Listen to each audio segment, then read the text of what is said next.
Tafsir Ruhul Bayonda Ismoilul Haqqiy rahmatullohi alayh bir hadis keltiradilar. Payg'ambarimiz sollallohu alayhi va sallam kambag'al odamlarni ko'rib aytgan ekanlar: "Ey odamlar, ey sahobalarim, payshanba kuni kechqurun asr namozini o'qib qasd qilinglar, tirnog'inglarni olinglar" debdilar. Xudo sizlarning uylarga baraka beradi, boylik keltiradi debdilar. Ichida kasallar o'tirgan ekan, kasallarga qarab: "Sizlar juma kuni tirnoq olinglar, Alloh sizlardan kasalliginglarni chiqarib yuboradi-da, o'rniga shifo kirgizib qo'yadi" deb odamlarni yaxshilikka buyursalar, o'tirgan odamlarning ichida bitta peshonasi tirishgan, gapni ma'qullamaydigan munofiq, hali islomni qabul qilib qilmasdan Payg'ambarimiz sollallohu alayhi va sallamning gaplarini noto'g'ri talqin qiladigan shaxs chorshanba kuni tirnoq olsa nima bo'pti deb turib Payg'ambarimiz sollallohu alayhi va sallamning gaplariga qarshi chiqib, chorshanba olsa nima bo'ladi desa, qarab turib g'azablari kelgandan oq bo'lasan degan deb. O'tib o'tmasdan deydilar, chorshanba kuni tirnoqni qasddan olayotganligi uchun deydilar, Alloh unga shu kasallikni yuziga solib qo'ydi.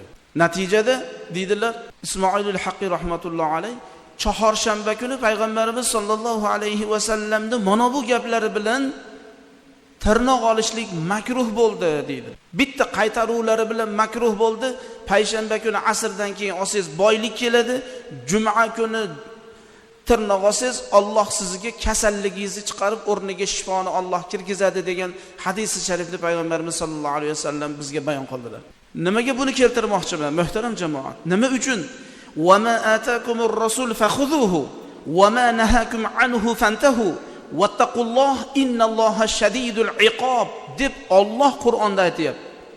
Rasul aytgan gapni oling, Rasul qaytargan narsadan qayting.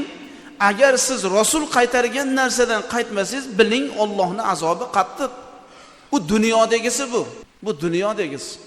Hali oxiratda ham turibdi. Sizga men buni hayotiy misol bilan keltirishligimdan maqsad esda qolsin uchun, Rasululloh sollallohu alayhi va sallamning muborak sunnati desa amal qilishimiz kerak ekan.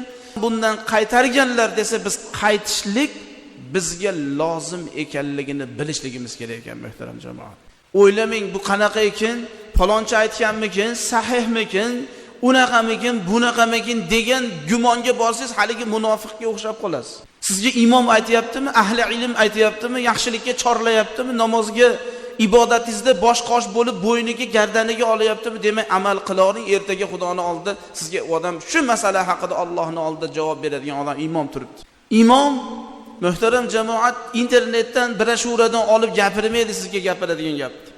400 yil, 500 yil ishonchli, siqotlik, aniq, tiniq, puxta, ertaga kirsangiz kitobini ochib beradigan darajadagi gaplarni gapirib beradi. Siz imom domlaga shunaqa ishoning. Haqiqatda gapiradi, ko'rsatadi, kitobini ko'rsatadi. Men ishonaman deydigan darajada o'tiring. Payg'ambarimiz sollallohu alayhi va sallam nima narsadan bizga qaytargan bo'lsalar qaytamiz, nimaga buyurgan bo'lsalar qilamiz. Inshaalloh ham dunyo ham oxirat saodatiga ega bo'lamiz inshaalloh.